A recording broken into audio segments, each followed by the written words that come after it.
Hello, good evening, everyone. It is 6 o'clock on the dot, so we will go ahead and get started with tonight's presentation. My name is Rakia Nance, and on behalf of the Anne Arundel County Department of Public Works, I'd like to welcome you to tonight's presentation. We're here to discuss the Our Water program as it relates to the community along West River Road. I'd like to note that tonight's meeting is being recorded, and further on in the presentation, we'll explain how you can access that recording along with slides from tonight's presentation. I'm going to introduce some of the folks that you'll be hearing from tonight. From the Department of Public Works, we have George Heiner, Julie Paluda, and Kiana Ray. From HDR, in addition to myself, we have Brian Balchunas, Megan Robinson, and also helping us with some of the technical aspects of this is Jake Scarano, who is helping to manage the recording of this meeting. Tonight's meeting is being hosted on Zoom, and here's an overview of the tools and features that you can use. We're going to be presenting quite a bit of information this evening, and we'll stop at different points along the way for you to ask questions. We do encourage you to put those questions in the chat box. Also, if you're more comfortable, you can use the raise hand functions if you'd like to verbally speak your questions. We're going to ask that you please mute yourself if you're not speaking, and to ensure optimal bandwidth, please leave your cameras off. The purpose of tonight's meeting is to discuss more about the Our Water program. We've gotten interest in the community from this program, and I'd also like to note that this meeting is non-binding. Instead, it's designed to help you learn more about the program and make an informed decision on whether connecting to public sewer is right for you and your community. And it is a community decision whether to connect to public sewer. And later on in the presentation, we'll explain how the community will work together to decide if they'd like to move forward in the process. Please note that we're not here to obtain a commitment or asking you to vote or make any decisions tonight. We are only seeking input and interest. I'd also like to note that there is no decided upon project in the works. Everything that we are discussing is purely conceptual at this point. And again, this meeting is designed to share information and answer any questions that you may have. Here's a brief overview of the information we'll be discussing tonight. First, we'll talk about Our Water as it relates to the West River Road community. Then we'll discuss funding and costs, followed by information on the application and petition process. Then we'll move into next steps and extended Q&A. And with that, I'll turn things over to George Heiner with the Department of Public Works. George?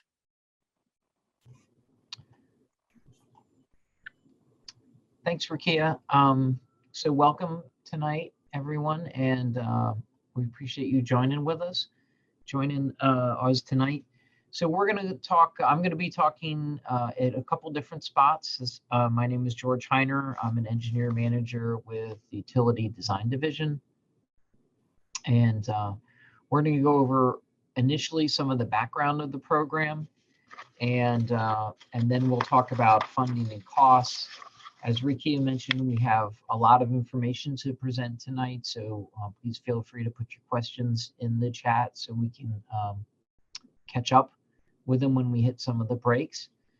And with that, I'll get started. So, what is the Our Water program? So the Our Water program is an integrated plan that DPW, Department of Public Works, has developed to improve the health of our waterways and strengthen our water resiliency, and also improve the health of the Chesapeake Bay. Can you go to the next slide? So there's actually 5 components to the program. There is one component is called Small Systems Upgrade, where we're going to be looking at the possibility of taking over small privately owned wastewater treatment plants and improving them. Another aspect is our ongoing stormwater management program, which is funded through the stormwater fee, but they've been doing hundreds of projects throughout the county to improve water quality. We'll have a groundwater resiliency component of the program, and we'll also be working on wastewater treatment enhancements. The county has spent a lot of money with a lot of state support over the last 10 years to improve its wastewater treatment plants. And we want to try to continue to optimize that performance going forward. But the piece that we're really here to talk about tonight is the top one on this diagram, which is the septic to sewer connection program. And this is our new, it's a new program, but it's a modification of the existing petition process. So I don't know if anyone in the audience is familiar with the petition process, but in the petition process, residents request to the Department of Public Works to extend a public water or public sewer to their neighborhood. Because these projects are utility fund projects, the residents reimburse the county for the cost of the project through an assessment. And we're going to talk in a lot more detail tonight about how the assessments work and some of the new changes that have been made to the petition process for sewer extensions. Can you go to the next slide? But as a little bit of background, why are we interested in looking at septic system connections? So the main reason that we're looking at trying to increase these number of connections is through really the nitrogen pollution that comes from a typical septic system. A conventional septic system really isn't designed to remove nitrogen. And so a lot of that nitrogen can get into a receiving waterway. Our wastewater treatment plants have been designed specifically to optimize wastewater nitrogen removal and other contaminants. And so we often see more than 90% reduction beyond what would happen with a septic tank system. Can you go to the next slide? So Anne Arundel County overall has 40,000 septic systems throughout the county. 13,000 of them are in what's known as the critical area, which means they're within 1,000 feet of tidal waters. That's actually 25% of all of the critical area septic systems. It's a significant source of nitrogen within the county. And it also has, in addition to the Chesapeake Bay nitrogen loads, there's also impacts to all the local waterways. So for all these reasons, the DPW has an interest in looking at these septic systems. Can you go to the next slide? So what are the benefits for the public with septic system connections? So as I mentioned a little bit earlier, there's the removal of nitrogen that's discharged into the bay. This is going to help us maintain compliance with the state's requirements for the Chesapeake Bay nutrient loading goals. And there's also going to be fewer nutrients into the local waterways. One thing that I'm not sure everyone knows in this area or in any area of the county is that nearly all the county's waterways are listed as impaired for nutrients and other pollutants. There are some benefits for the homeowner, and these can be, so what we're going to show in the next two slides are so some of those benefits could be, I guess I want to point out, but these are very site specific, and also, each homeowner's circumstances are going to be a little different. So these really aren't common to everyone. It's just that these are some benefits that we are aware of to a homeowner. So one is that you can relieve potential building restrictions, restrictions on building additions. Often the size of your septic system is related to the size of your house. And so there can be a constriction there. There's also, your septic system would have a drain field associated with it, either in the front of the house or in the back of the house. And also there's usually room that has to be reserved for a future drain field. So if you're making a connection to the public sewer, that space becomes available for other uses. There can also be a positive impact on home value. this is really difficult to quantify and probably very site specific as well. So if you're interested in that, we would suggest contacting a realtor about that. And there's also some direct costs. Oh, sorry, I jumped a slide ahead. There's some other costs associated, another benefit is the little bit less risk. You can go ahead, one more slide. I got myself out of order, sorry. This graphic is, we kind of put the well closer to the septic system so we could, kind of put it into this graphic. Normally there's a setback between a well and a septic system. And, and that's to prevent the possibility of a contamination of a drinking water source. Obviously, if you're on a public sewer system, that greatly reduces the likelihood of that happening, anything impacting your well. As we mentioned before, you can have an improvement in nearby waterways. And also you would avoid the cost of the septic system. So you can go to the next slide. So there are some costs associated with a traditional septic system and maintaining your septic system. And we have a few of those listed here. There's the typical pump outs. What's really more costly really is when your drain field has become exhausted, I guess is sort of the term for it, and it needs to be replaced. And, that can be an expensive improvement or maintenance work for your septic system. The BAT we have listed as best available technology. These are nitrogen removing septic systems. So these are septic systems that are designed to remove nitrogen. So they're much more complex than a traditional septic system, and they have a lot more mechanical components. And as such, there's more operations and maintenance costs associated with that.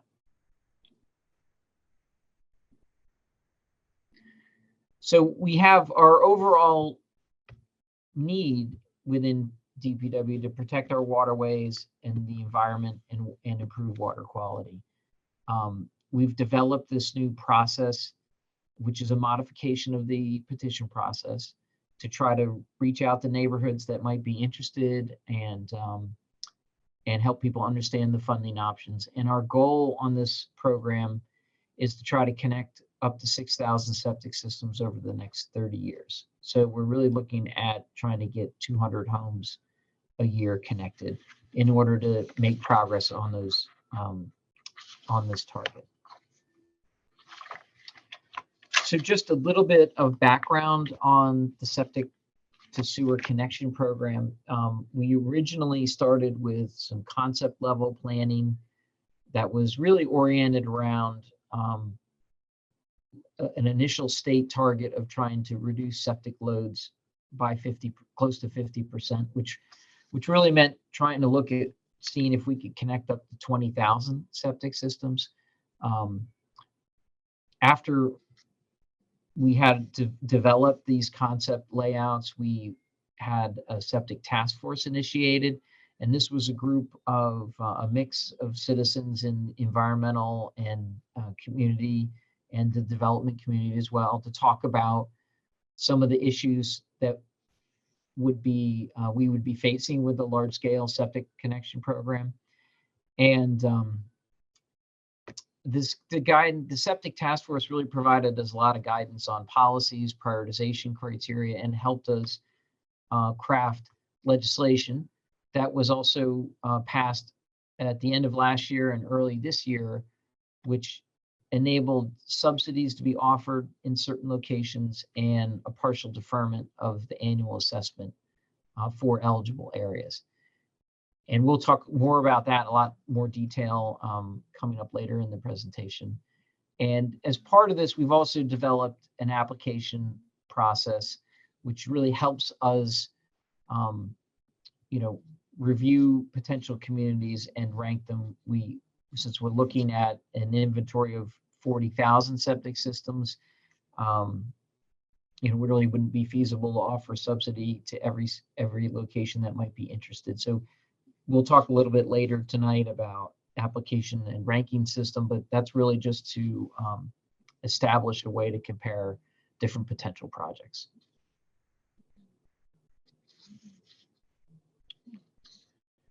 So on this map, what we're showing is in the green is all the areas that are in the planned service area, sewer service area. So that's sort of the potential public service area. The blue areas on the map here are what are called eligible areas. And these areas are defined in the new legislation for in the county code. And to be an eligible area, you have to be either in the critical area, in what's known as a health department on-site wastewater management problem area, or you could be in an area that we had already developed a layout for, or you need to be adjacent to one of those areas and included in a project with those areas. So in this particular area, West River Road is eligible because it's in the critical area. But you can see from the map that the eligible areas in the program are really pretty narrowly focused on the shoreline septic systems.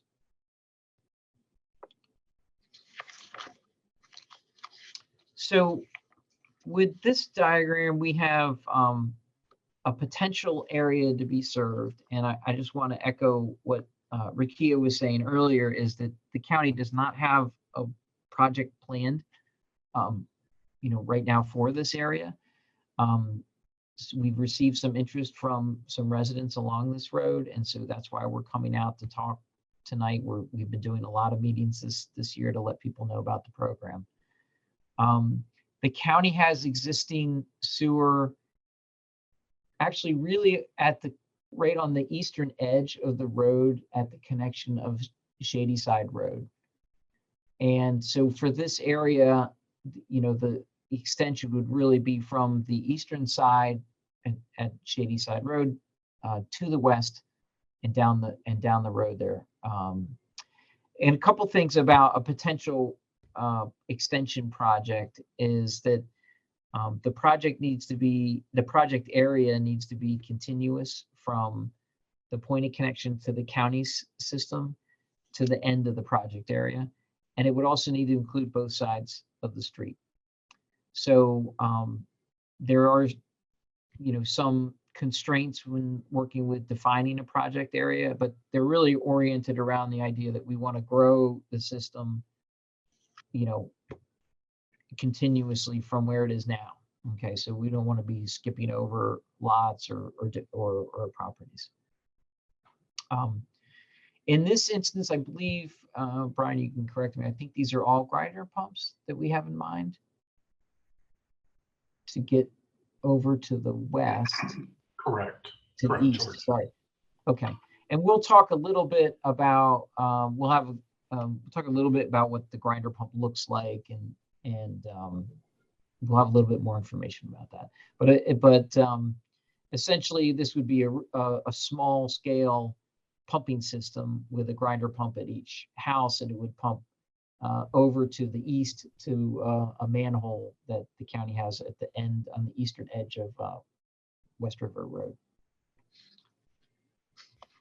And so with that, I want to pause for any questions. We just went through a lot of background information on the program.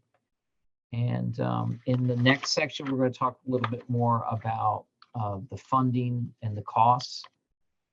But if there's any questions now about any of the background information, we'd be glad to answer them. Okay, well, I'm going to hand it off to Brian Balchunas then. And Brian is with HDR, is the consulting firm that's been helping us with really all aspects of the program. And he's going to talk about the cost for a project and how they're funded. Thanks, George. Good evening, everyone. Thanks for having us. As George said, I'm gonna start talking a little bit about project costs and what it takes to build these types of projects. And then we'll pause after the cost, but then talk about funding sources, including Excuse Wade. Yeah, go ahead. This is Bill Sherbo. I couldn't find the raise hand button or anything, so I just unmuted. I didn't mean to step all over you, No problem. but I do have some questions ahead. before we get into Sure. the next chapter of this thing. Mhm. Is that okay, or should I Yeah. wait? Your That's absolutely okay. okay. My question is, I have a couple questions in your presentation describing your systems. And one of them pertains to also describing the areas that are qualified for this on the brochure that I received, where it says dense subdivisions located close to the water are looked at favorably.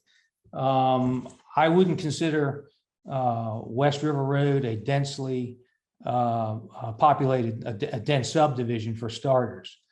And another question I had, where you said there are 37 properties and 6 vacant lots. Are the 6 vacant lots the large? I would like to know how the 6 vacant lots equal the size of the 37 properties. I know there is like an 85 or 80 some acre parcel that's vacant and another 25 acre parcel that's vacant. I think my opinion would be that the opening up of land almost equal in size to develop land on West River Road kind of defeats the purpose of this. If you're considering your first topic is also runoff, runoff from the land, and so and my last question would be how many failing systems are on West River Road at this point? And you sort of talked up sewer and the negatives of septic systems, but you did not talk about you talked about the cost, but nutrient reducing systems, which a lot of folks on this road already have and have invested in. So I know that was a lot of questions, and I don't know if you can answer any of those right now, but that is just the opening part of the questions that I have about this. I'm really glad to hear them. Great. I can take a few of these, and then I think Brian, I'll need help with the vacant property one. On the first thing you mentioned was the septic density and the reference to high density developments. So we'll get into this a little later, but that's more of a reference to there's a ranking system that we developed to compare potential projects. And this was really to help us decide where we might want to offer a subsidy in a particular application year. And so a couple of the factors in there, and we'll show those later in the slides, are sort of the average cost per connection and the estimated cost per nitrogen removal. So if you have a densely packed subdivision close to the water, those metrics would score well in our system. So that's really what that's a reference to. It wasn't really to say that we consider West River Road, itself as a densely packed subdivision. It was to say that that's the way the ranking system is set up. On the question about the treatment plant, so I did mention the BAT systems, and they are generally acknowledged to be able to remove 50 to 75% of the nitrogen. So we're not here to disparage BAT systems at all. What we're trying to do tonight is just talk about a new changes to the petition process that have been made. Our current treatment plants, I would point out, they're removing 96% of the nitrogen that comes to them. So we really have had outstanding performance at our main wastewater treatment plants. And we'll talk a little bit more about, a lot of questions sometimes come up about what if I got funding from the state for my BAT, what does that mean? We'll talk a little bit more about that later.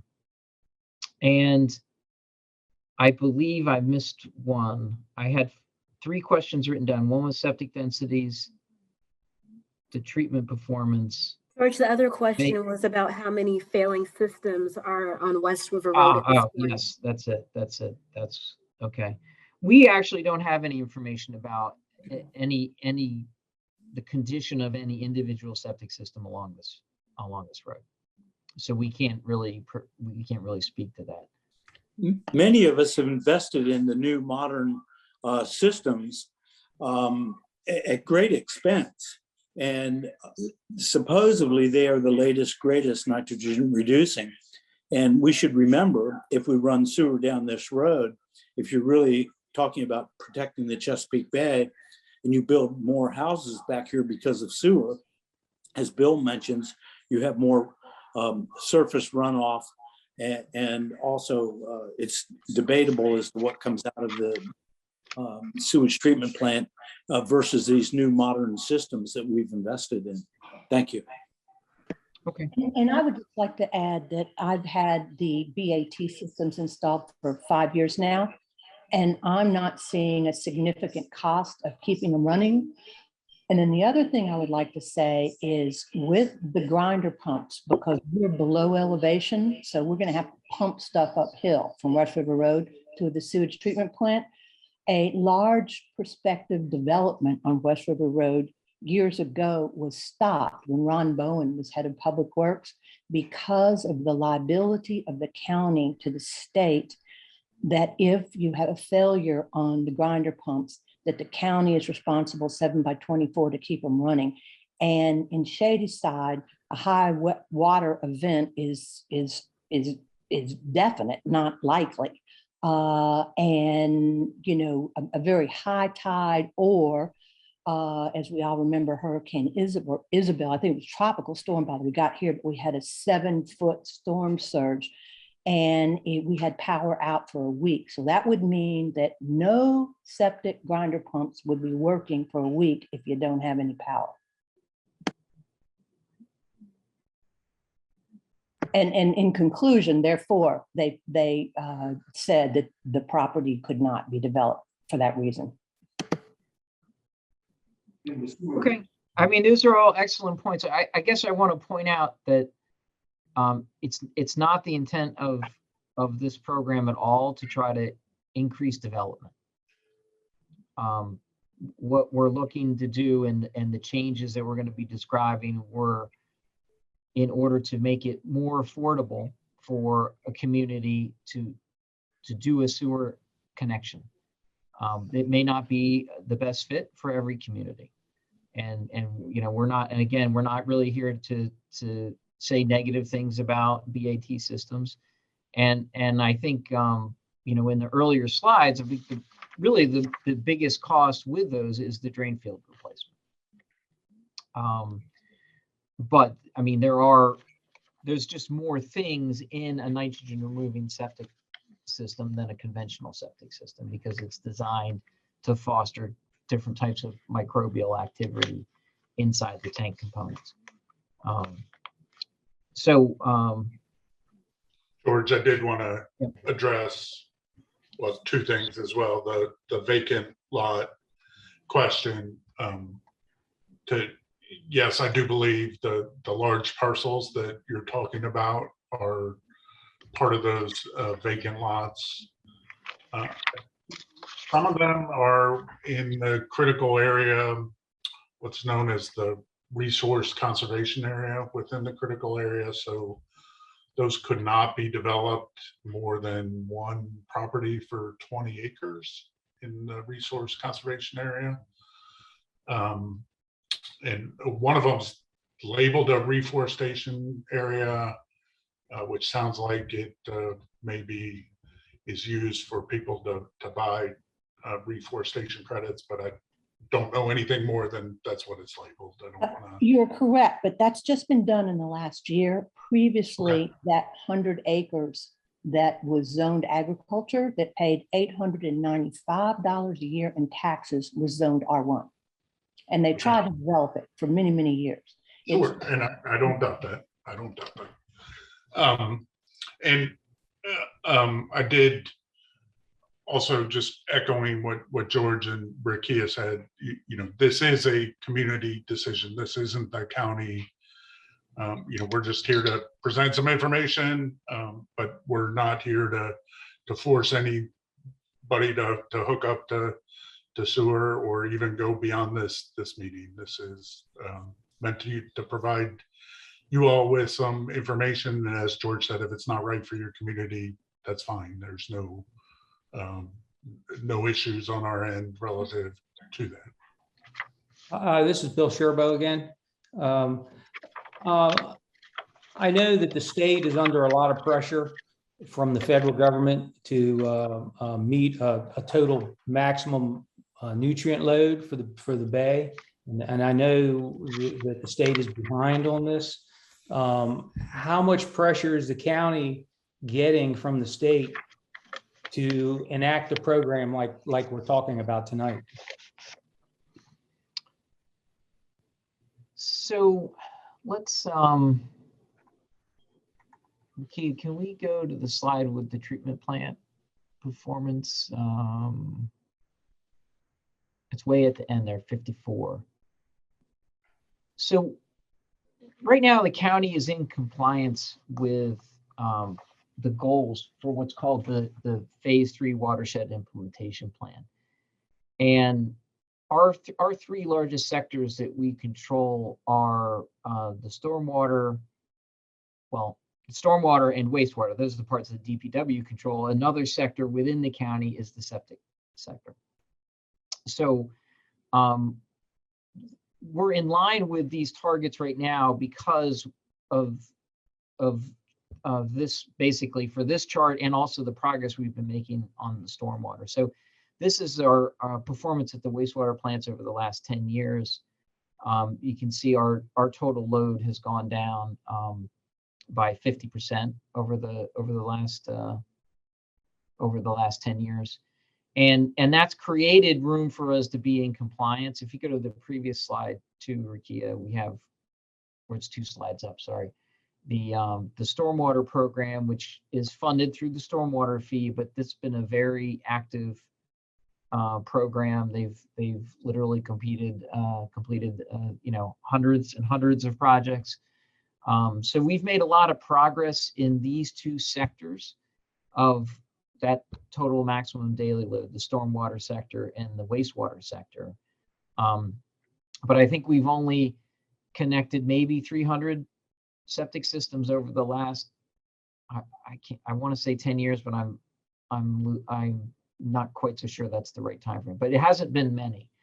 And the main reason for that is because of the cost of a septic connection. So what we were trying to do as part of our multi-component strategy was to maintain progress on these things, stormwater and wastewater, but to start to develop other ideas on where can we try to make more progress on nutrient load reduction. And you know, and these changes is how we're trying to work within the petition process, which is a voluntary process on the community level. We'll get into more details about that. But you know, we don't need, there's 40,000 septic systems in order to stay on track with our goal. Our planning is we're trying to find 6,000 to get connected over the next 30 years. So I hope that answers your question. So, I mean, I'm not sure I would say we're under heavy pressure, but we know what the goals are. We're developing a plan, and this is part of trying to implement that plan. But George, it's fair to say at this point, there is no mandate from the state that you need to do anything imminently. Is that Correct. Yes. Yep.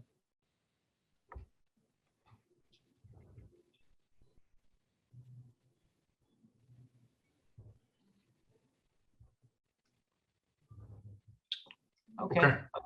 We'll go back to So- the cost Yeah, slides. Korea. Yeah, go back to slide 20. 20. Okay. I just want to make a point, and that was really a helpful explanation that you gave us. On West River Road, you have working watermen, and you also have farming, and you have this land that is 117 acres. So that's fairly significant, that is now in forest mitigation, which is a really best use of that property. It's almost the nitrogen load on West River Road, certainly at the headwaters, has a lot to do with agriculture and nutrients that we put on the soil. So that's a place where really good work can be done to try and reduce the nitrogen phosphorus from the land management use of farm land or open land versus necessarily septic systems, because there's just not that many on West River Road. And unless they're failing, those aren't the big contributors. But agricultural land can be with inappropriate farming practices. So thanks for that. Good comments. Okay. Thank you.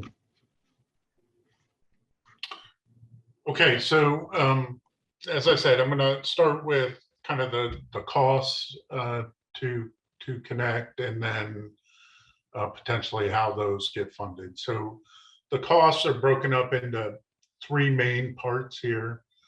The biggest part in the dark blue is the project cost, and that's really the public side cost. So on the right-hand side of the graphic, this is the cost to, in this case, install the grinder pumps, install the pipeline, conveying the sewage from the houses to the county's main collection system, which in this case would be on Shady Side Road.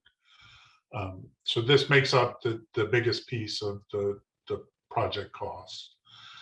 There are private on-site costs.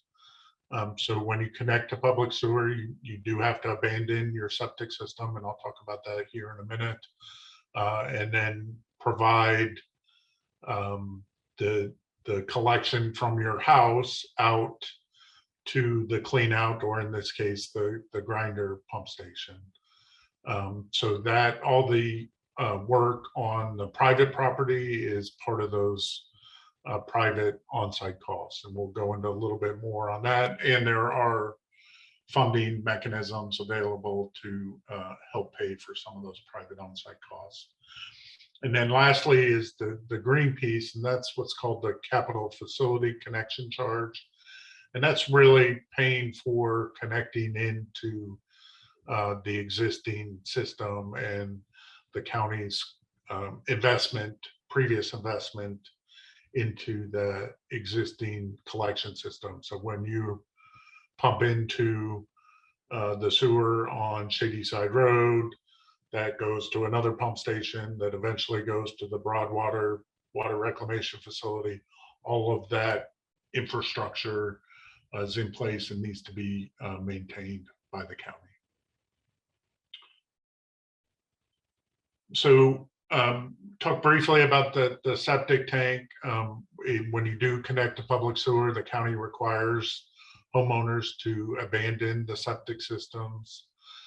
This would mean pumping it out, and then depending on the type of tank, either if it's a concrete tank, it can just be filled with gravel. If it's a metal tank, it would need to be crushed and backfilled, but this would require the services of licensed contractors to do that.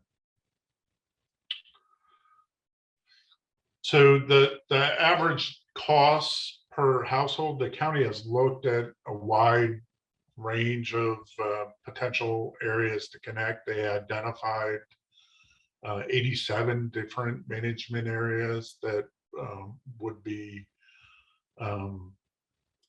suitable for connection. A lot of those were denser than off West River Road or had more homes. So this West River Road was not one of those management areas that was previously developed, but based on those 87 management areas, looked at conceptual level costs for all of them and kind of created this histogram of project costs. So this is the public side cost per household.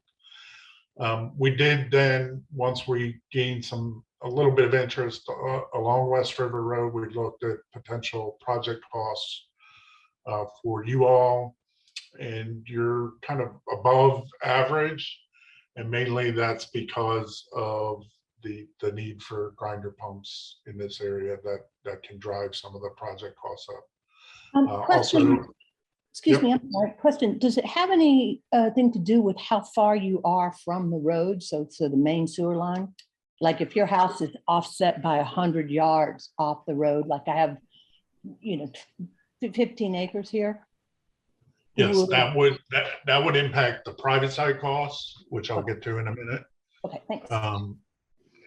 But yes, the county here, the project side costs would really run right along West River Road to the edge of the right of way, the county's right of way.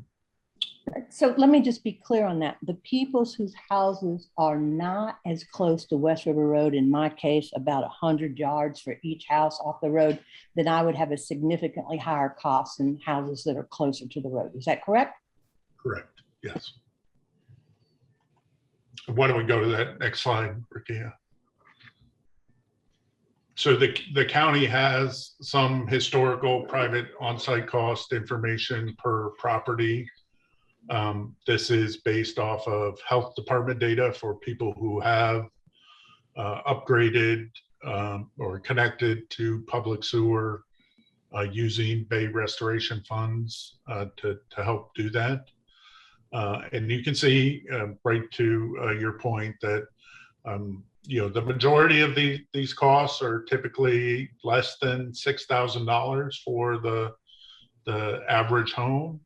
But for those properties with significant distance from the right of way to the house, there is the potential for significantly higher costs. You see some in the $15,000 to $20,000 range. So that the distance of the home from the public right of way could definitely impact this. And as we'll talk about in a minute, the potential funding source for this is capped, and so that could impact potential out-of-pocket costs. Excuse me, this is Bill Sherbo. I live all the way on the end of a private road that comes off of West River Road. The private road is like 3/10 of a mile, and my driveway is another 1/10 of a mile. So we're talking, the best part of a half a mile to run a sewer pipe to my house. I can't imagine the bill I would have to hook up to this thing. Yeah. Oh, go ahead, Brian. No, go ahead, George. We would, if we had a potential area that we were looking at, we would need to look at that circumstance more closely.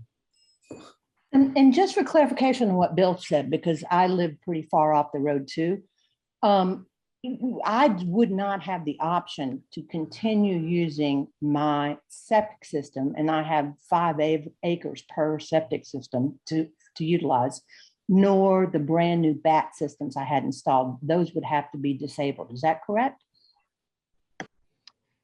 Yeah, if a project went forward and the sewer and those lots included, yes, after the project is completed, you would need to hook up. Now there is if you've installed a septic system or a BAT system recently, the county can have an extension to the connection requirement, but and we'll talk a little bit more, I think, about those cost. That is really a delaying the connection, but the assessment would still be applied to the property.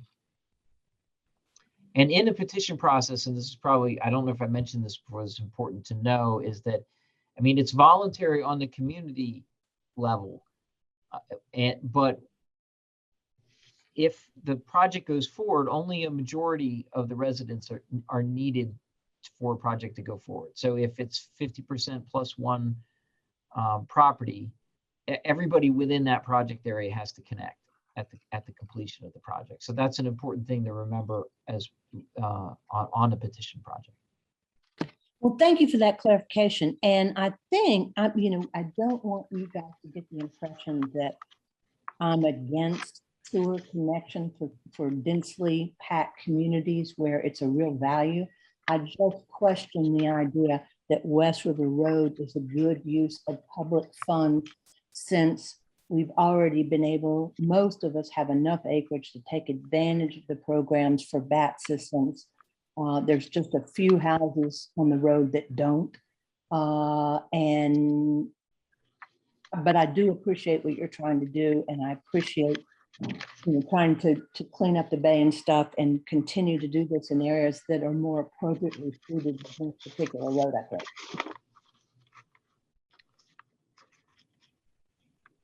Well, we appreciate your comments. I mean, as Rikia mentioned at the beginning, the reason that we scheduled this was just because there was some interest in this area. So if it turns out that it's not a good fit, that's certainly fine. I think, if every house in here had a BAT system, that's an improvement, right? I mean, that's a movement towards reducing nitrogen load. So, we wouldn't, we're not really here to advocate one way or the other. We just are letting people know about the program changes, and communities can think about whether it's a good fit for them. So I guess, Brian, do you want to maybe continue along? Sure. Go ahead. Yeah, so we had a break for questions. Anything else on Oh, we did. questions? Okay, sorry. So I had a chance while you were talking, Brian, to look up just the estimated nitrogen loads by sector, and for West River, the largest segment is agriculture, and the second largest is stormwater.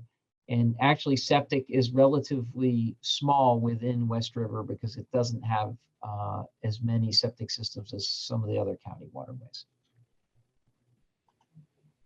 Okay, thanks. Question? Yes, sir.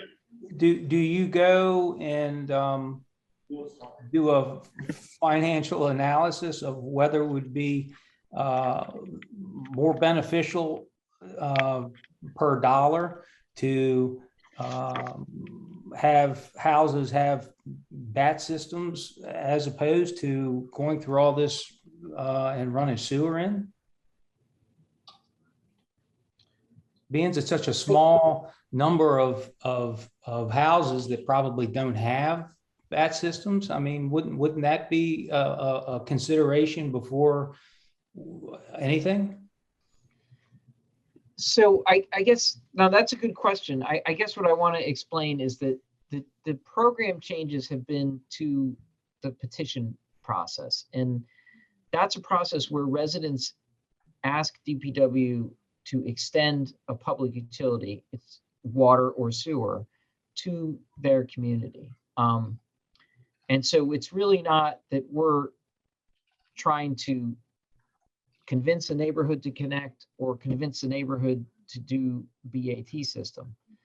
And I guess the other aspect of it, and you'll see more as we get into it, is because the county is what's known as a utility fund, the projects need to be financially self-sufficient. So that means the residents actually pay the county back through an assessment for the project. Okay, so like the county will take on and do the work, but the community pays the county back through an assessment over a 40-year period. And this is true whether it's a water petition or it's a sewer petition. kind of historically, the sewer petitions have been expensive, and we haven't had too many of them go forward. And the water petitions tend to be less expensive because the water lines can be shallower and they're pressurized lines. So we've had water petitions go forward, but we really haven't had too many sewer petitions go forward. So one of the changes we were trying to make here was, what are some, and this is what we talked about really with the septic task force, was what are some changes we can make to the petition process to make it more affordable for people? And that's really what we're going to be describing with the subsidy and the assessment options that Brian's going to be talking about in a few minutes here. So it really isn't, from that background, it's not that we're not doing a sort of a cost effectiveness comparison within each neighborhood about whether a BAT is more effective than a sewer connection, in a particular potential area. We're looking for if there's, because homeowners can also have their own reasons for asking for sewer extension. I mean, and that can have nothing to do with nitrogen removal. I don't think that's always the case, because we've been talking to a lot of communities and we know people are concerned and interested about water quality. But, there are times when we are asked to investigate sewer extensions and nitrogen removal really isn't the reason.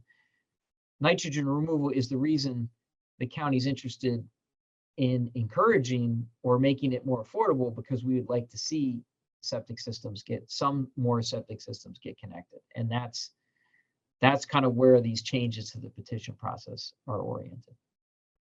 I think I got a little long-winded, but I hope that answers your question. So I have a question, and again, I applaud the efforts to reduce nitrogen in the bay. So nobody's arguing that that's not a good goal. But one of the things I asked, since I live pretty close to the headwaters and the pumping station, is, when we look at public funding, do we have backup generator support for those substations when we have a high water event, we lose power down here, which happens more often than it does in a lot of places because we're so low lying. So basically, when I go out and look after we've had an event like that, the water looks really bad. And the question is, if it's public funds, is it more important to put the public funds to getting backup generators for those substations? Because we're right across the creek from Avalon Shores, which has sewer and is very densely populated. And if in fact we have an electricity failure, that substation is going to go down, and then we got some serious, serious problems. Can you comment on that? I'll need to look a few things up while Brian's talking about. I can tell you that we have a long-term project that we've been adding pumping station generators throughout the county. County actually has over 260 sewage pumping stations. And we were hit hard by some storms many years ago. And there's been a concerted effort to try to put backup generators at all existing stations. And that's a feature that we put in at all of our newer stations. It's not something that goes with a grinder pump system, because the power supply for grinder pumps is coming from the residents, the home, the actual home. Right. Go ahead. But I think a lot of the people, the residents, don't understand that if you have a power failure, all of a sudden your grinder pump's not working and the county's liable. And potentially I don't disagree with that. I mean, I think that's true. I mean, if your power is out for several days, the grinder pump tank, and we'll show that a little bit, it can receive some flow, but after a certain point, when the tank is full, the tank's full. Before Brian resumes, I just wanted to thank you all so much for your thoughtful questions. This is exactly the type of dialogue that we hoped we would get, but we're just about a third of the way through the presentation. So I'd like for us to cover some more of the content and then delay some of these questions to a little bit further down. Okay.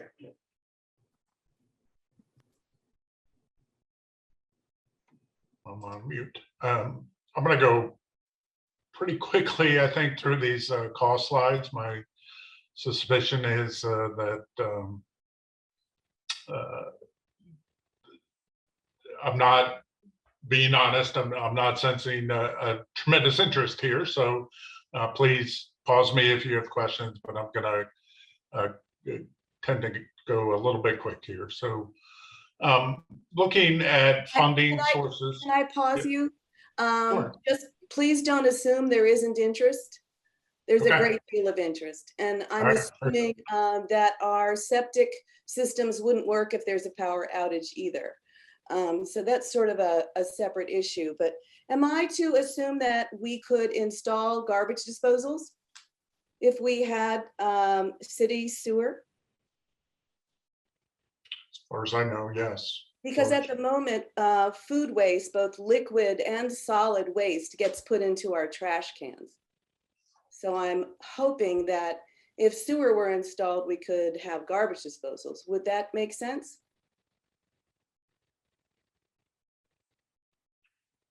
George, do you know if there's Sorry, any I muted myself. No, I'm not aware of any restriction on grinders on the public system, no. Okay, thanks. You can continue. Okay, sorry, I didn't mean to assume that there was no interest.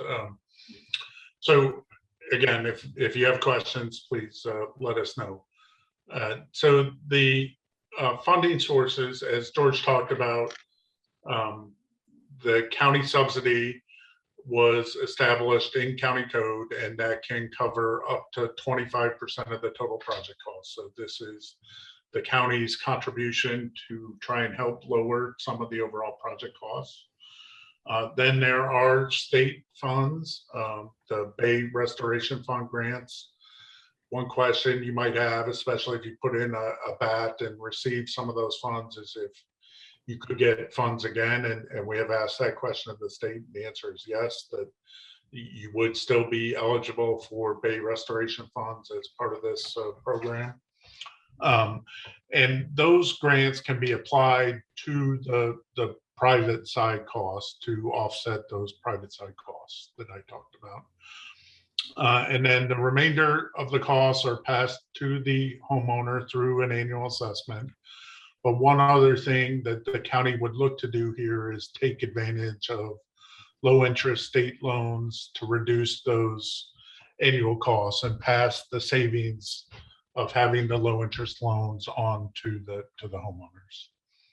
So I'll talk a little bit about each one of these. The potential project subsidies, as George mentioned, and we'll talk about a little bit later, there is a ranking system. So what we're in the phase of the program now where we are trying to see if there are interested communities. And depending on the number of applications received, the county will rank those, and George will talk about the ranking here in a little bit. But the subsidies are also subject to available funding. There is an income test here. For incomes less than $300,000 a year, you get the full 25% of the per project cost subsidy. For incomes greater than $300,000 per year, that gets reduced by 50% to 12.5%. So those income levels are consistent with the state Bay Restoration funds, and that's what it'd be administered in a similar way. And the subsidy goes directly to reduce the overall project assessment. Next slide. The Bay Restoration Fund. Again, this can be used to provide assistance or fully pay for those on-site costs. And it can also be used to pay the capital facility connection charge. This is done through the health department and is available after the sewer main is extended. And it has the same kind of income test, but for the $300,000 a year or less, it's $20,000 could be available to pay for some of those costs. So you saw even on some of the higher on-site costs were typically all less than $20,000. And so this should cover most, if not all, of the on-site project costs. This is a state program that's re-upped every year, so it's limited on each fiscal year how much can be used. But we would work with you and the state to make sure we tried to maximize the state funding. And we are also working with the state to try and develop other funding sources as well to lower the assessment costs. Next slide. So what makes up the assessment? So it starts with the construction cost, and that will be estimated. Right now, we've done some very high conceptual level costs. But if a project were to move forward, the county would hire an engineer to do a study and really refine those project costs or construction costs. And to that, other elements are added to develop the project cost. And this includes the cost of site investigation, surveys, designs, any easements that would be required, inspections, county overhead, those types of things. Then to determine the net assessable amount from the project costs, the county would deduct any future connection areas that may not apply here. Even if there were large developable parcels, it's likely there is sewer on Shady Side Road, and they would have to figure out a way to connect directly rather than maybe using the infrastructure built for West River Road. And then we would subtract any subsidy and the state grant. There is a potential maybe even for some of the state funding to go to lower the assessment in addition to paying for those on-site costs. And then to that, we would add the county incurred interest, again, based on those low interest loans. And then your annual assessment is taking that assessable amount divided by the total project total households. And this is a change to county code as well. Used to be a front foot assessment, which meant those with the larger properties would pay more, or more frontage footage on the road would pay more. But now it is a per property, essentially, for residential units cost. And one last thing that the county did to kind of lower the annual cost was make this a 40-year term instead of what used to be a 30-year term.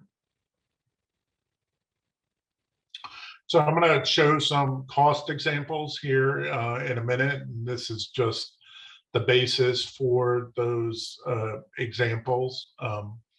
We assumed first, from the state funding, we assumed $15,000 would go to the property owner, and the remaining $5,000 would go to lower the overall assessment.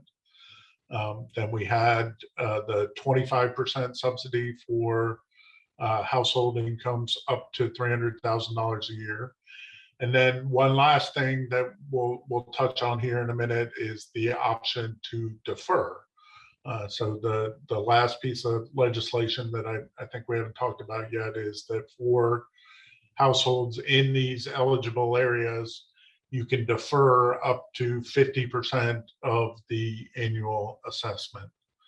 So that lowers your yearly cost by 50%. Now that is a deferment and is repayable to the county, and we'll talk about those repayment terms. There is also in the county code, and it's always been in the county code of if you are elderly, low income, or permanently disabled, that there is an option to defer 100% of the assessment. Won't touch the household income greater than $300,000 a year.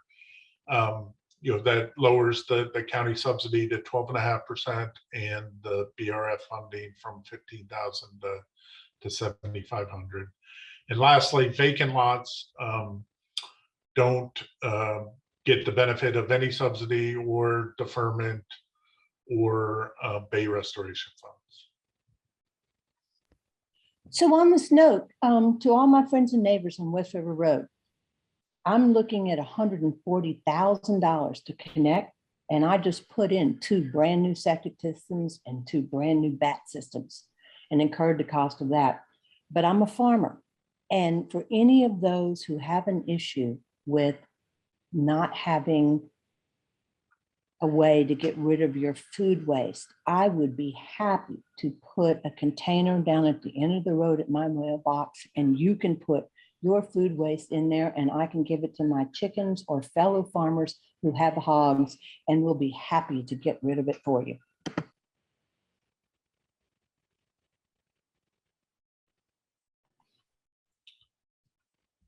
Okay, so this graph shows kind of a range of yearly homeowner costs, and this is both the assessment based on those assumptions I just gave you, plus the annual usage charge, which is about $420 a year, and this is the cost for paying the operating portion of the county's water and sewer, or sewer and sewage treatment side of things. So all of these have that $420 per year built into it. So if you look at the first bar on the left, that's the subsidy only. So the total cost from about $1,700 to $2,800 per year. That would be the $420 annual usage plus a assessment of $1,300 to $2,300 per year. And that's a wide range right now because we haven't really firmed up the cost. It's all based on conceptual estimates. If you take the 50% deferment, you lower that annual assessment by that 50%, still have the $420 per year annual or usage charge. And then the 100% deferment is deferring all of the assessments. So the only cost then are the usage charge of $420 per year. I won't go into the high income levels there, but you can see the difference. And the vacant lots would pay the most because they don't get the benefit of the subsidy, even though they don't have any usage charges because they're not connected to anything. So one last slide on the funding and the cost, the assessment options. How do these things get paid for? Again, those private side costs can use Bay Restoration Fund grants. If those aren't used or the costs exceed the funding available, you would be responsible for those 100% at the time of connection. The capital facility connection charge can also use Bay Restoration Fund grants. You have an option if those aren't covered by the Bay Restoration Fund to pay that upfront, or you can finance it over the 40-year period and include it with your annual assessment. And lastly, the assessment itself must be paid annually over 40 years. There is no option to prepay that, and you can defer up to 50%. The deferment is due at the time of the sale or at the end of the 40 years. And so I think the next slides will talk about the deferment. Is Julie on?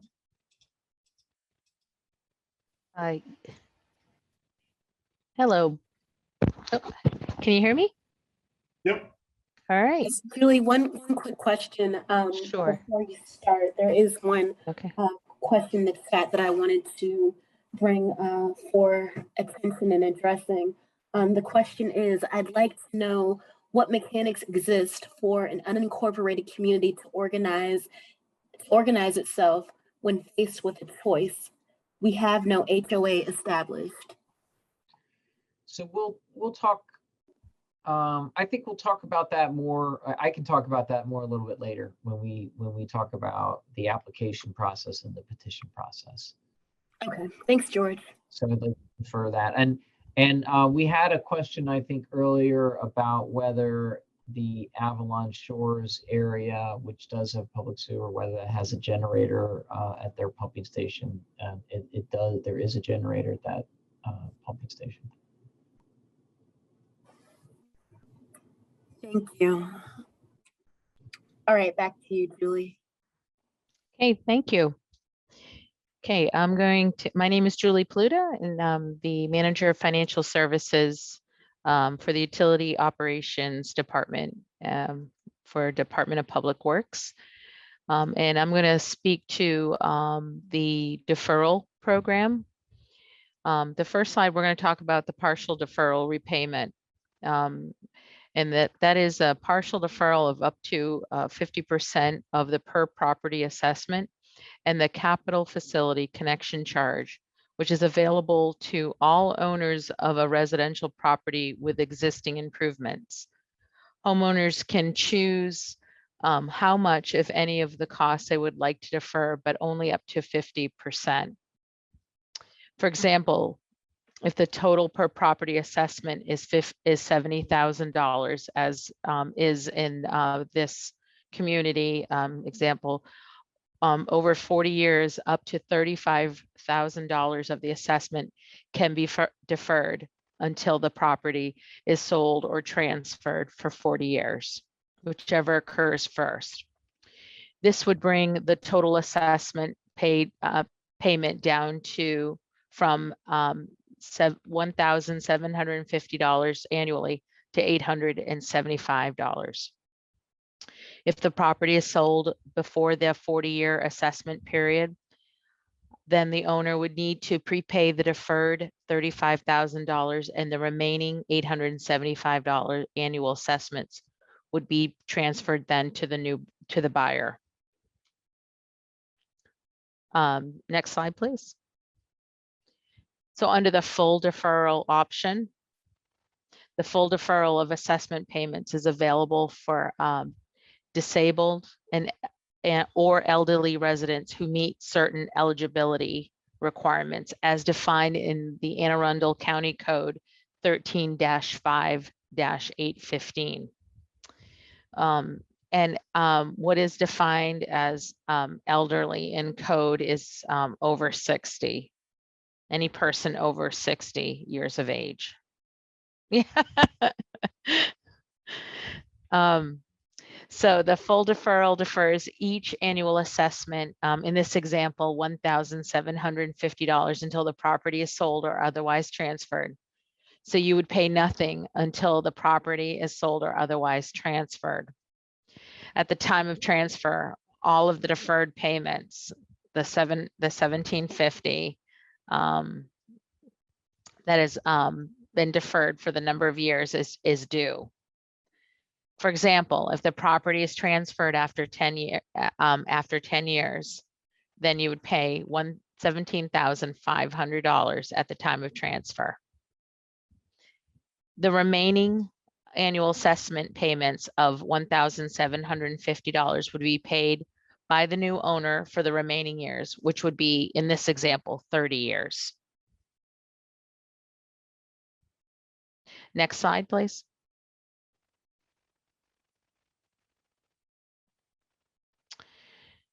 In this last slide, is a deferment payback comparison of the two options.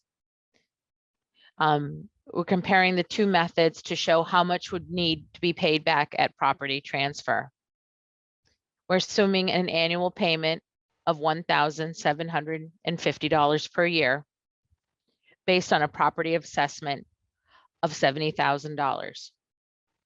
In the case of a full deferral, the required payment at the time the property transfers depends on when the property is transferred. So for example, if the property is transferred after 5 years, $8,750 would be owed. After 10 years, $17,500. After 15 years, $26,250. And after 20 years, $35,000 would be due. For the partial deferral, $35,000 would be due at the time of the property transfer, regardless of the number of years. Additionally, you would have been paying $875, which is 1/2 of $1,750, accrued for the years you owned your home. Thank you.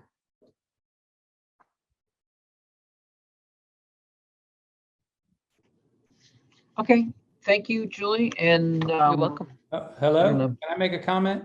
Yes, Sure, of course. Earlier in the program, you said this system could possibly increase the value of your property. My arithmetic says that I'm taking a hit, that this is a liability, and it does not increase the value of my property. It decreases it by whatever the cost of this system may end up being. Plus, if I have raw land, it may increase the value of my property, but that is the only case that will increase the value of your property on West River Road.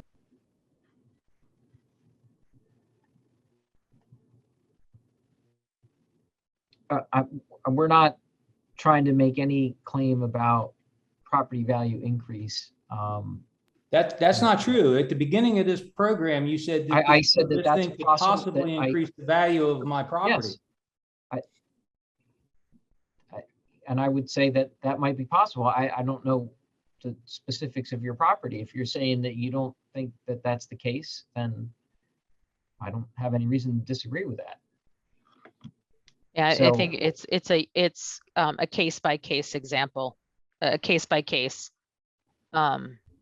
In some cases, connecting to public septic may increase a value of a property. I think what we were trying to convey there earlier was that there are possible benefits, and that could be one of them, but Mhm. they're all very site specific, and Right. and they're dependent on different unique circumstances. So, there's also people who, I think we mentioned that you might be able to do a building addition. Well, if you're not interested in doing a building addition, then that's irrelevant to you, right? And if we mentioned that there might be extra space in your yard that isn't needed for a drain field, but if you don't have an interest in that, then again, that's not something that applies. So I don't want to, I understand your concern. I don't want to try to overstate. We're not saying everybody's property value is going to increase. We're not saying that it's going to increase by any percentage. I think what we did say is if you were interested in that aspect of it, we would suggest that you consult a realtor about that. If I could just say that I think this might not be the best time for individual property concerns, that maybe it would be best to let the Our Water people finish their presentation. And I think there'll be lots of opportunities for individual property concerns later.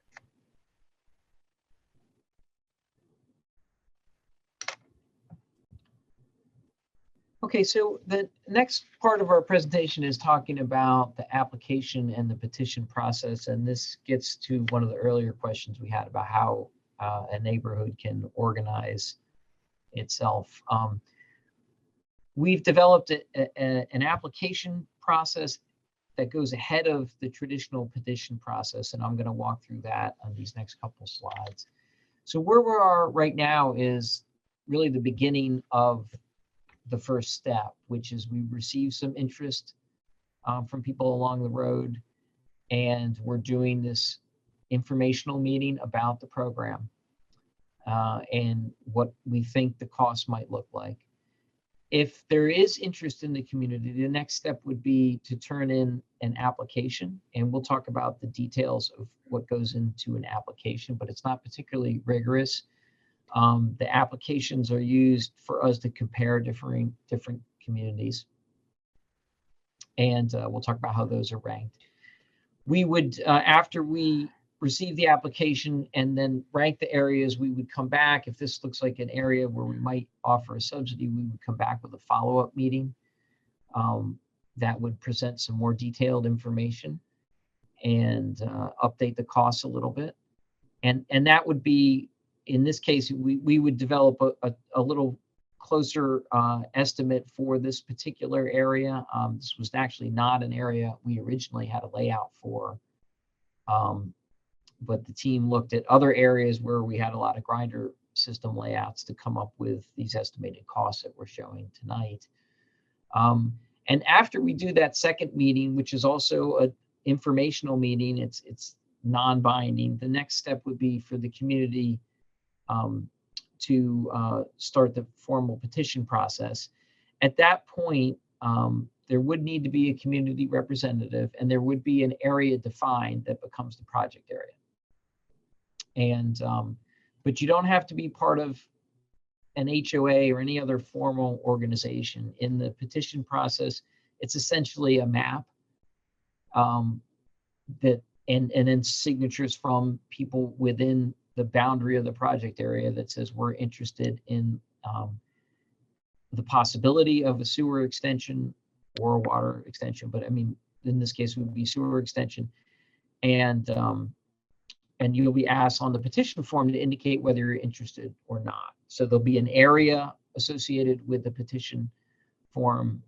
And if you're inside that area, you'll be asked if you're interested. If the majority are in favor, so that's 50% plus one, then these forms actually go to Julie's group. They would forward it to our group in utility design, and we would do what's known as the schematic design report, which is another more detailed look at the potential costs. I think that's when we would take a closer look at some of these other areas. There were some off streets that were mentioned earlier. One thing I would mention is that the project area, let's say if the line is going down West River Road, the project area would include both sides of the road, but it doesn't necessarily have to include any side road coming off of West River Road. And it needs to be continuous from the point of connection, which would be to the east next to Shady Side Road. So it would need to be continuous going west, but it wouldn't necessarily have to go all the way to the western side of West River Road. So there's flexibility in defining the project area, but there's still constraints in how that is set up. And we would work with whoever the community representative is about that. When we do the schematic design report here in our group, we would come back to the neighborhood with a public hearing, and we would provide a more detailed presentation of what we think the work is going to look like, more pictures about, in this case, a grinder, what the grinder pump installations look like. And we would also at that time present an updated estimate for the assessment. And Quick question, Yes. sir, while you're talking about grinder pumps, would you require that if you did this, that each house would have a generator that would be able to run the grinder pump during a electrical outage situation? I'd like to defer that for just a little bit so I can get through the rest of the petition process, and then I'd be glad to come back to that question if that's okay.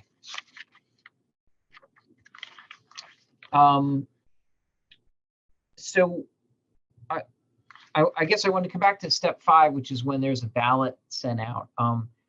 That's a very important step on step 4 is when the ballot, when we send the ballot out with the assessment, that is the part where it becomes a binding process. Okay, so if the majority vote in favor of this assessment,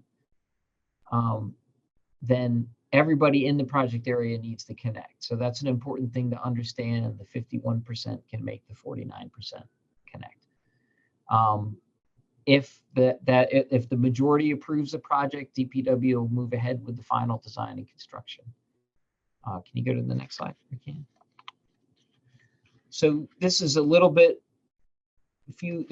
of a blow up of the petition process. So I'll run through this kind of quickly, but the community files the petition, with DPW or the neighborhood.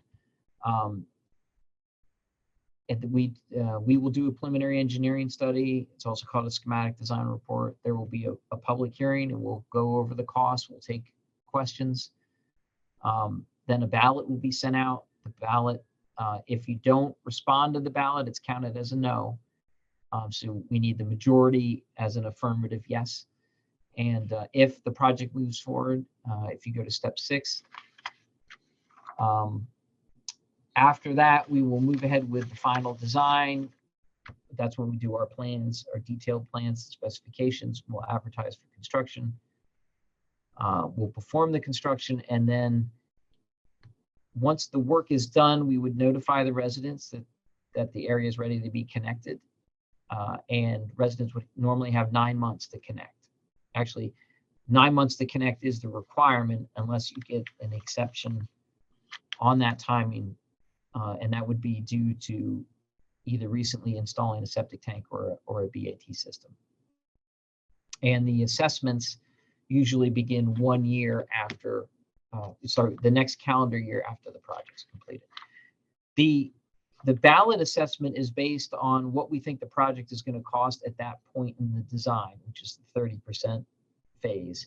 The final assessments are based on the actual project costs, minus some of the other things that were talked about, the county's subsidy. So let me come back to the question about would we require homeowners to install a generator? So that answer is no, we do not require them to install a generator for their grinder pump.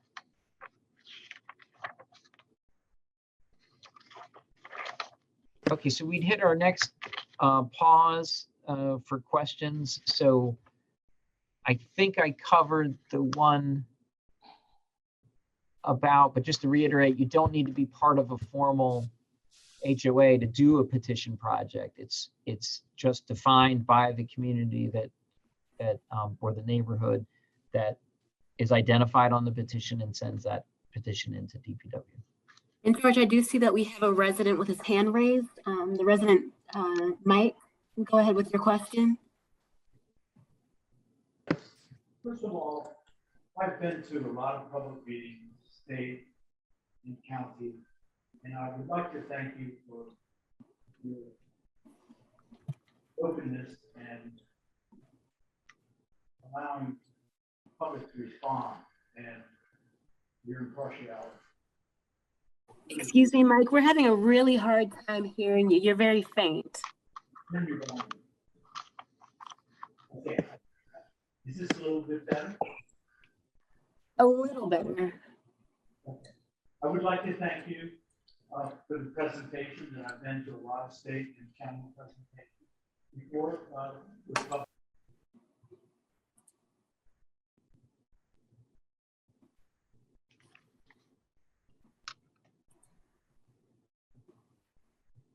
He's muted.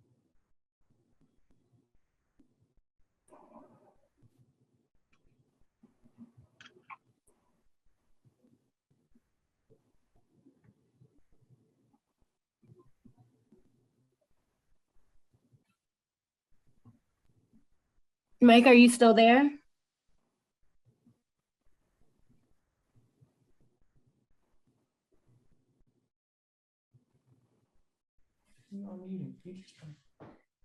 I have a question.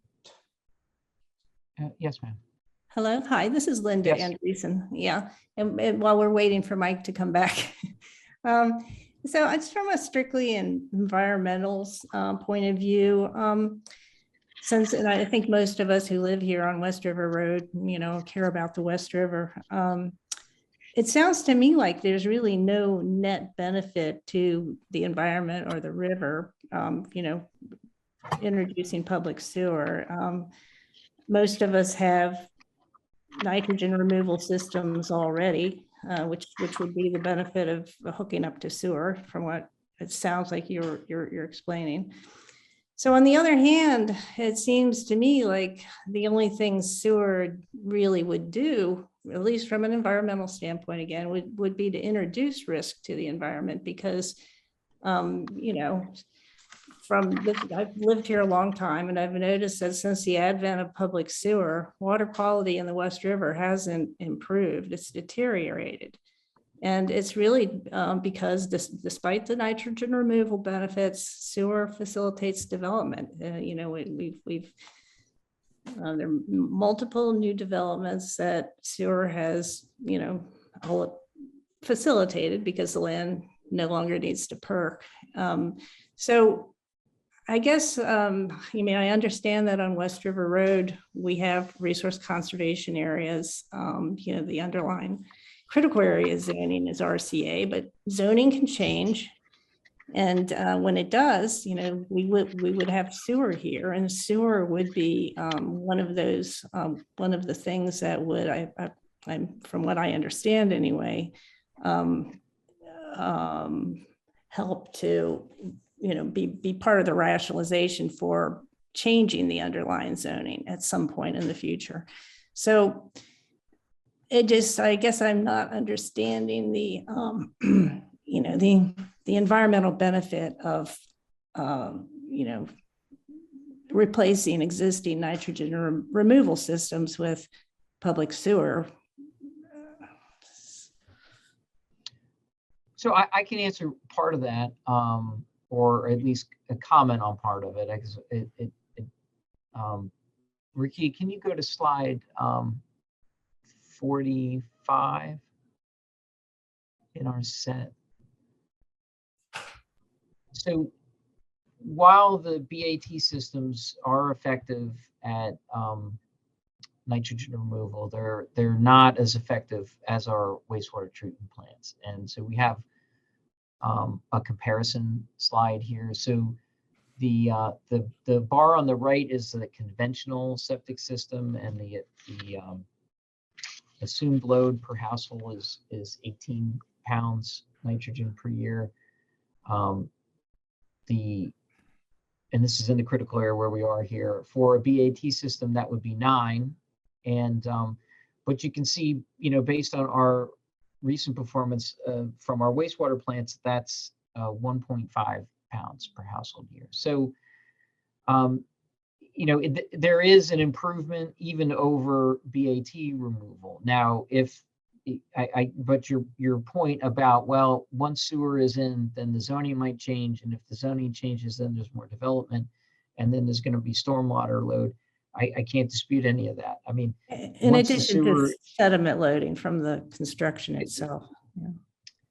Well, we always try to mitigate that, but as you would know, those wouldn't be DPW projects. We would be we would have people inspecting those projects. But so I think it's fair to say, look, it would be, once sewer is in there, the land could be developed consistent with its zoning. But you are right, zoning can change. And what those circumstances are, I guess I can't really speak to that. I mean, that's what planning deals with. I'm sorry. I can speak to that. Having this 117 acres across the street from us, which is a farm, now doing mitigation for forest mitigation versus farming, and putting, because down here you got to put a lot of nitrogen because the soil's so depleted on the soil, makes a huge difference in the nitrogen load because of the way the land flows. It all flows in to the South Creek of the West River. from that 117 acres. So it makes a big difference, really big difference. I'm an organic farm, so I don't put a lot of chemicals on my property, but I have to put some because the land's so depleted and it's so missing nitrogen. But it's a big deal, and it will really help the West River. And also, one, as Linda pointed out, on silt, having that land not plowed and not having silt going in the West River is going to make a really, really big difference in the amount of silt going in the river. So from the South Creek area of the West River, it's going to make a big difference in what's going in here on the load. Now, there are some houses. You're saying, let me just to clarify, you mean if it were to be developed? So saying? compared to being developed, the stormwater management, the grinder pumps, you know, the concrete, it would it would totally radically change the headwaters of the West River. There's no doubt about it. And we've been fighting development over there for at least 30 years. And Ron Bowen, as I mentioned, was the significant player in that grinder pumps, and they were going to put 60 houses over there, not to mention traffic and all the other issues. But nonetheless, the grinder pumps and the liability for the county for the 60 grinder pumps over there for the houses they wanted to put in simply could not pass the liability for the county if we had a electrical outage issue and we'd just be pouring full sewage into the creek. And that's what stopped that development. So we've been fighting this for years and years and years. But one of the things that's really important is to be good stewards of the land, like Linda is advocating, and to not do the things that are going to put a lot of nitrogen phosphate. And I've got a nutrient management plan, so I am obligated to do all right things as a farmer for nitrogen, and I weigh every ounce of manure that my chickens and my donkeys produce and make sure that we're not putting in the nitrogen and phosphorus into the soils because I'm required to, and because if I don't do it, I'm fined by the state of Maryland for not being compliant with my nutrient management plan. But I think it's really important that, you know, that we look at the land use and the land use of that 117 acres, which is really, really important. And half the land drains on the South Creek of the West River, and half of it drains over on the other side, other creek on the West River, which are the headwaters of the West River. Doing it in forest mitigation is the best use of that land, and not farming and not putting nutrients to try and grow crops on low-lying area, which is never, it just doesn't work.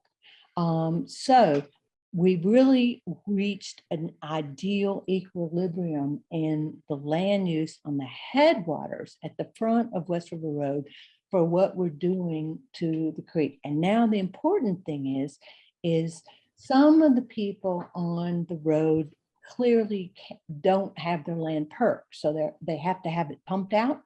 And I know that's an inconvenience, and I know that's an expense for them, but you know, it's because they just don't have a lot of land, enough land to do a septic field. So it's convenient, but nonetheless, that's the best that they were going to be able to do in this low-lying, non-perk area. And thank you so much for your comment. George, had you fully addressed the previous question? Because I see that Mike is back and still does have his hand up for the question he was attempting to ask. Yeah, so I just, I see something in the chat box about facts being incorrect. Was that related to something that I was saying? I guess I just wanted to clarify that. If not, that's fine. And Mike, sorry, we lost you before please go ahead.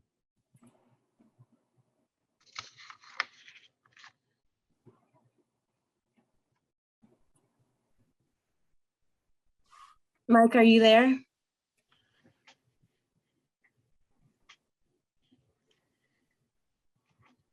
Can you hear me now? Yes, we can hear you.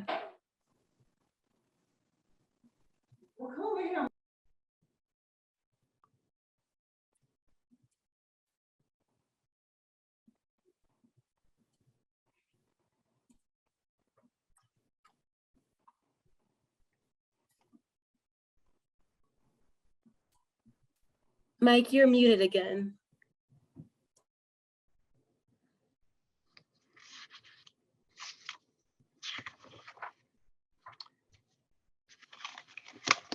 So let's, Mike, one thing we could do, if you have a question you want to put in the chat box, we could certainly take a look at it. And you know, we'd be glad to answer it. We had just a couple slides left in the presentation, so let me maybe just run through those, and then that'll be the end of the formal presentation. Our team can stay on to answer as many questions as you like. So we've set up a community page on our water website, and the best way to get there is you can use the link that's up there on the screen. Ricky, would you be able to put that in the chat maybe? If you go to that's where we'll have the slides from tonight's meeting, and in about a week or so we'll post the recording.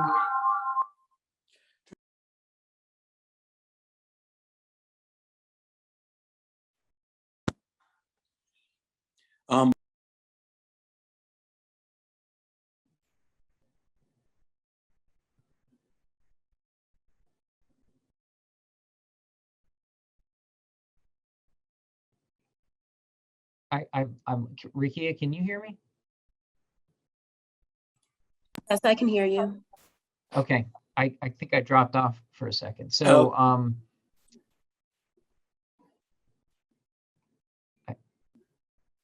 I can't tell if somebody's trying to talk. We have just a couple slides left, so let me try to get through these, and then we can stay on to take any additional questions. If you go to the Our Water webpage, what you'll see here, what we'll have is the slides from tonight's presentation, a recording within a week or so, and then we'll probably post some other information related to the program. And you know, we're not sure, you know, if you have neighbors that couldn't attend, we'd offer to, you know, please share the link with them. We've been trying to set this up. We know it's not everybody can come, you know, at the time that we pick. Another way to get to the web page is if you go in and you type in your address. If you go to the Our Water web page, there's a septic to sewer connections section. If you type in your address, it should pop up and say you're in an eligible area, and then there's usually a little blue box that you can click to your community web page. The next step, if there was interest in this neighborhood, would be to submit an application. And the application is not very rigorous. We usually have a community name, a primary contact person, a project area map, which is just defining what homes, you know, are in the area that we're considering, and then some show of community support. So in this instance, since there is no HOA, what I think would probably be the easiest thing to do is if you go to that community webpage, there's actually a box in there where you can say, I'm interested or I'm not interested. And you can also leave comments about the presentation tonight. We've been presenting starting in the summer. We've been doing a lot of presentations, but we're always, and we're providing a lot of information. We want people to understand it. So any comments about the content are welcome. But anyway, we can look at those results from the webpage and get a gauge of whether there's interest or not. So if if there is, interest in, this doesn't even have to be the 50%. What we're really looking for is that 1 or 2 homes aren't,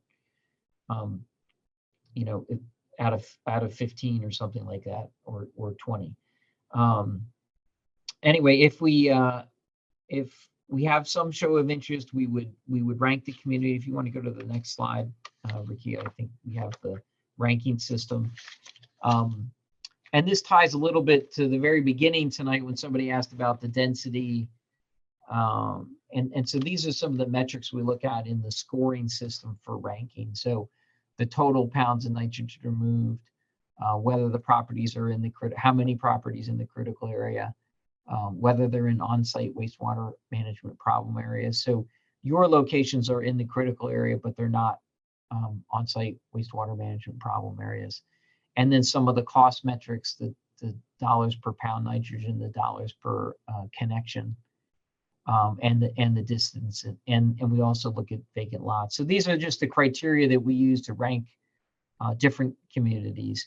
The applications we're going to have them be valid for a couple years, so we'll have repeated application cycles. But if a community is interested, we can retain that application for a few years, and hopefully as we get, even if a subsidy wasn't offered to a community, let's say in year 2, that maybe it gets offered in year 3, because hopefully we've had some connections along the way.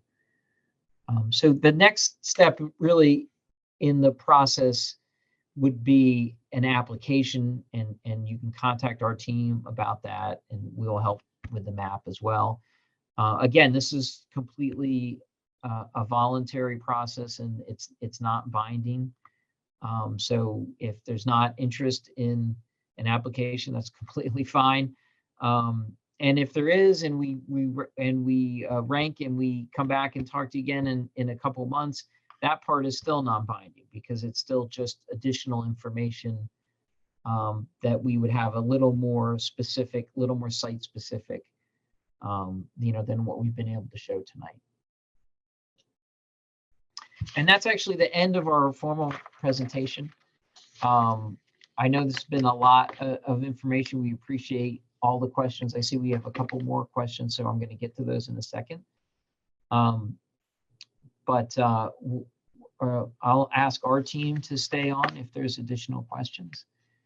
And but we really thank you for your time. It was a long meeting, and we appreciate it. So I have a question, if it's okay, about how to reach people. I know an awful lot of people that were interested in this project that were unable to Zoom. Do you plan on mailing flyers again, or any other help you can give us with outreach?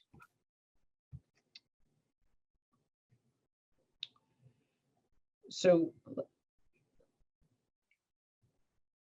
do you think they can't do Zoom, or they don't have the internet, I guess is my question. Well, all we got was a flyer in our mailbox, and I'm just wondering if there's any other way you have of reaching out to people.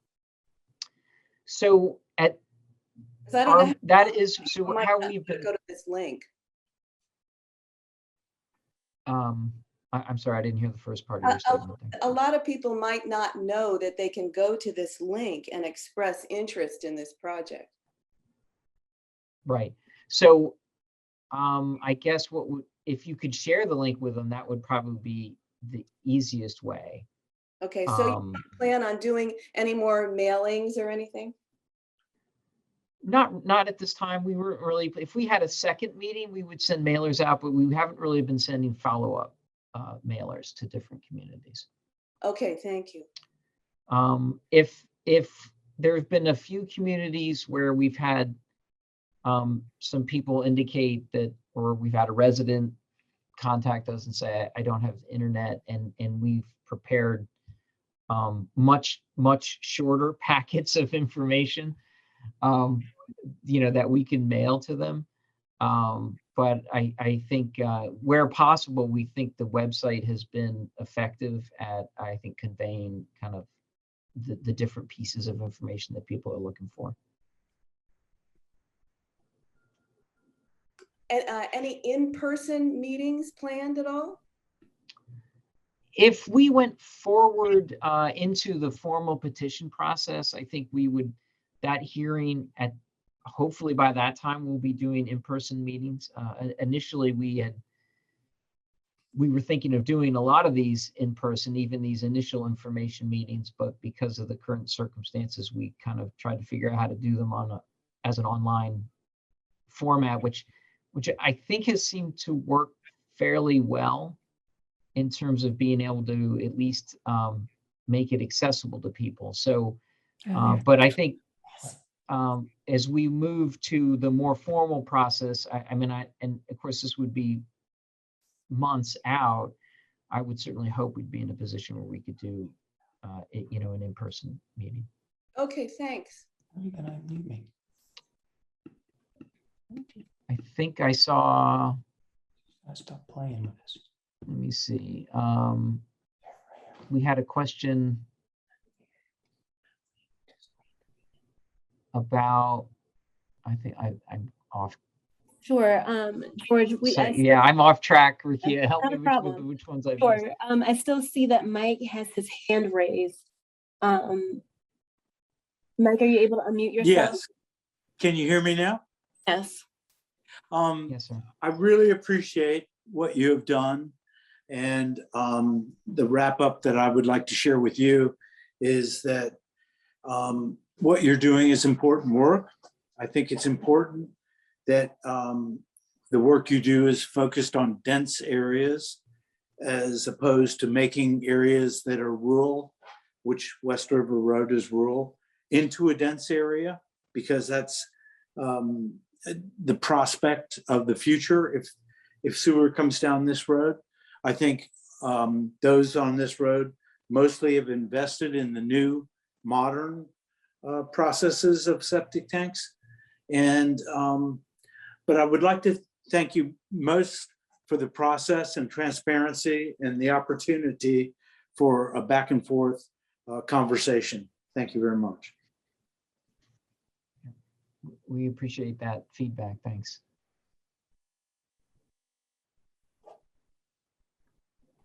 Thank you so much for that.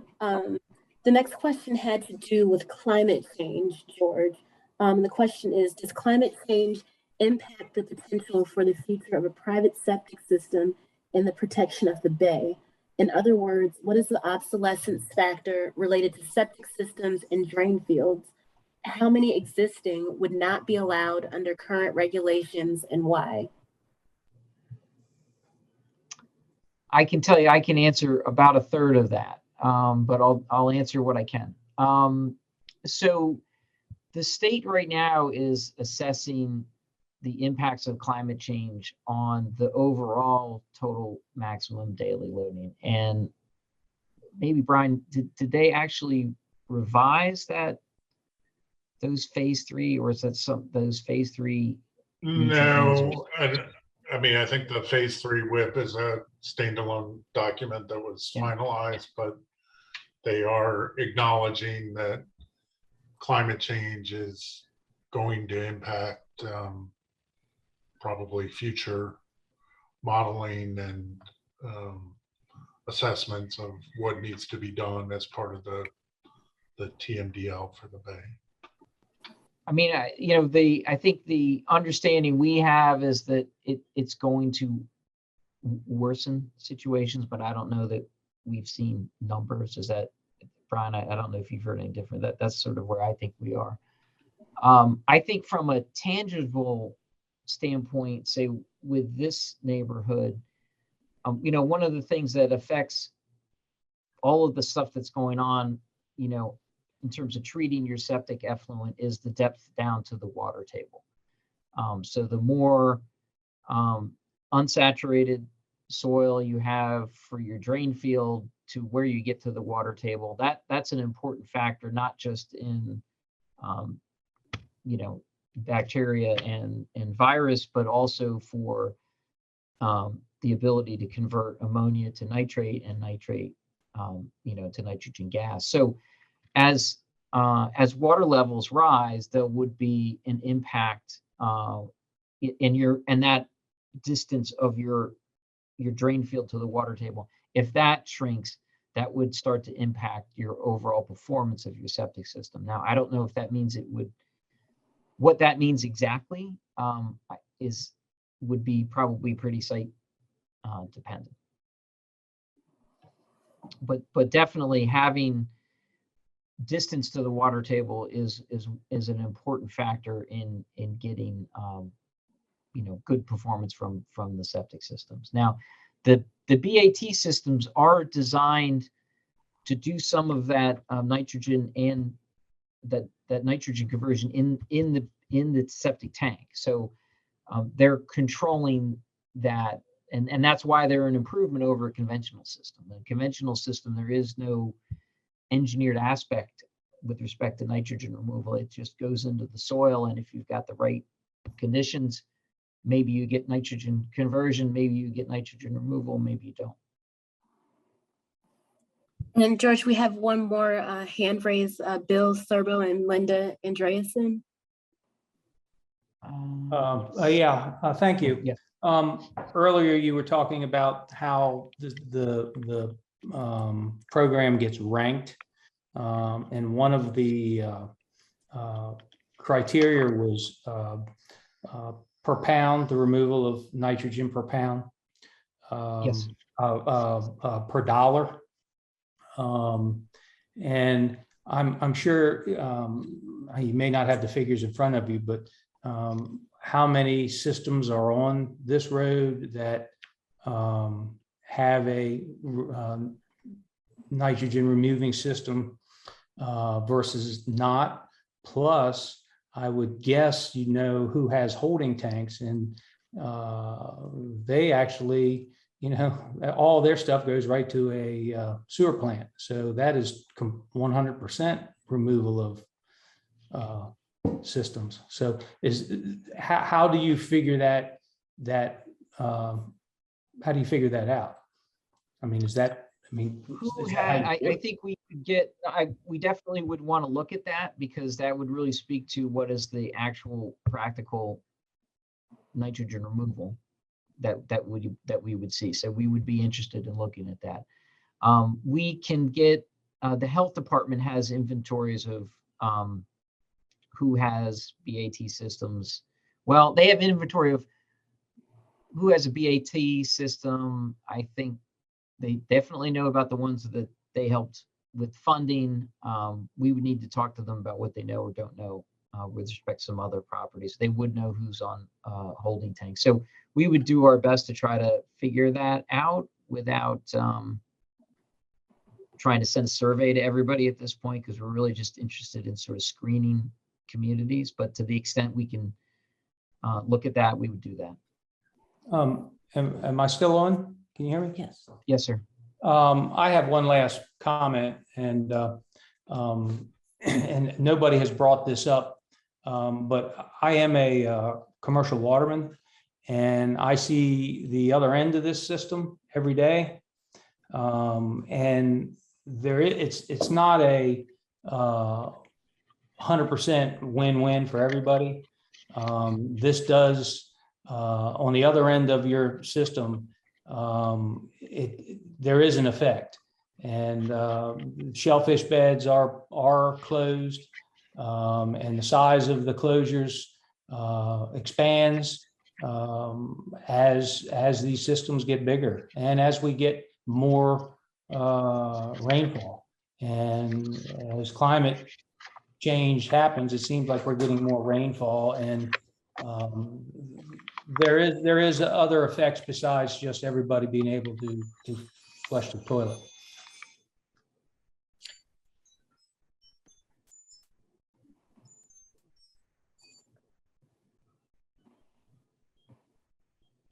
Well, thanks for that comment. And Am I caught up with it? Oh, I just I want just want to see. Oh, okay. one little point is that I see all the septic tank trucks coming up and down the road, because I'm at the head of the road.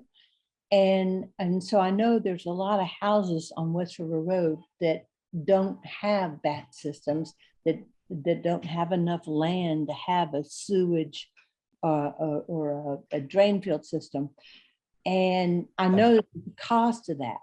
And what I don't know is relative to having sewer, what the cost for those folks to have their systems pumped out. About $750 a month. But that's less than it would have cost me to have sewer, significantly less. And I have enough land to have sewer and or have a septic field and a bat system and a brand new bat system and brand new septic systems. So what I don't understand is, I know that that's a cost, but they kind of knew that when they came in there. And I agree with Billy, and what he's saying is that, we're all, disproportionately environmentalists on this little road, and we want to keep, our priority is to keep the bay clean, and we'll do anything, and we have done anything to do our part to keep the bay cleaned.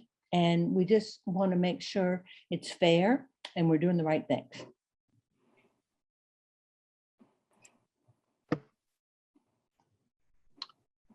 Okay, thank you for that. I guess I know it's getting up to 8 o'clock. Does anybody feel that we missed their question? I'm not sure that I think we covered them all. If you think we missed your question, please let us know.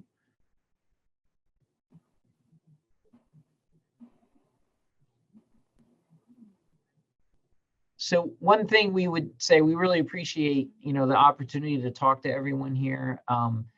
The petition process it's a neighborhood, it's a community process. So we definitely encourage this conversation to continue. And if it's not a good fit, that's certainly understandable. And if it is a good fit, then we'd be more than willing to come back and talk to you again and provide more information as we move along. But hopefully, you have a little more understanding of what the new program is and sort of where, kind of our goals are with trying to make these connections a little more affordable. And we certainly appreciate your effort, and we certainly want to highlight what a lot of people don't understand is farmers have the nutrient management plans. It's really, really important that we do our part to help the bay. And we want to thank you for your efforts in trying to help the bay. And Billy is a recipient on that, being a waterman, and knows more about that than any of the rest of us do. And we want to thank you for your time. So just to be clear, if we talk to neighbors who are interested in just pursuing what their individual homeowner costs would be and what all the ramifications are, it's best to tell them to go to this link and express an interest. Is that the best way? I think if you think they might be interested, what I would suggest is that you share the link, have them look at the slides, warn them about the 2-hour meeting, but tell them they can listen to it. Okay. And they can contact us. I mean, if we have had we've got a lot of great back and forth in this meeting about why is the county interested in this program? What are some of the impacts? We haven't had that in all of our meetings.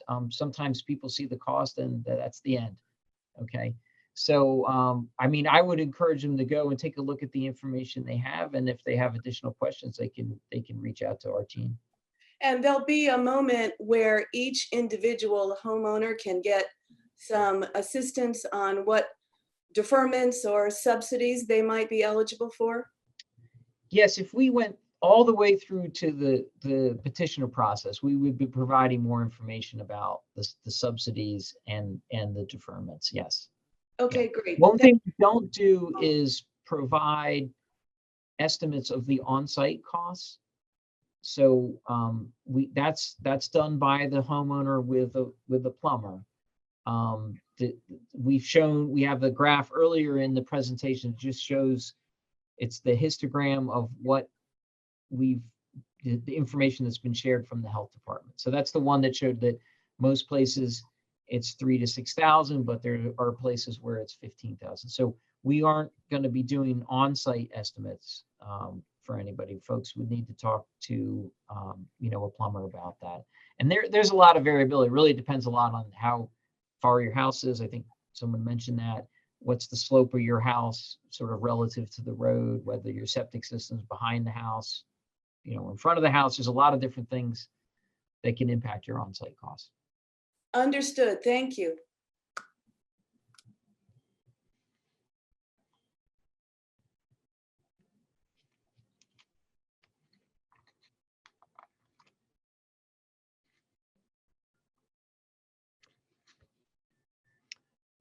Okay, well, if that takes care of all our questions, I'd like to just thank everyone for joining us tonight. We appreciate your interest in the program. I just wanted to say one more thing, is that if anybody has an issue with composting material, I have a compost pile here at the farm, and I'm happy to put a receptacle out on the road to take your compost and give it to the chickens. And I have lots of friends who have animals, and we're happy to take it, and we'll recycle it and we'll put it to good use. Thank you.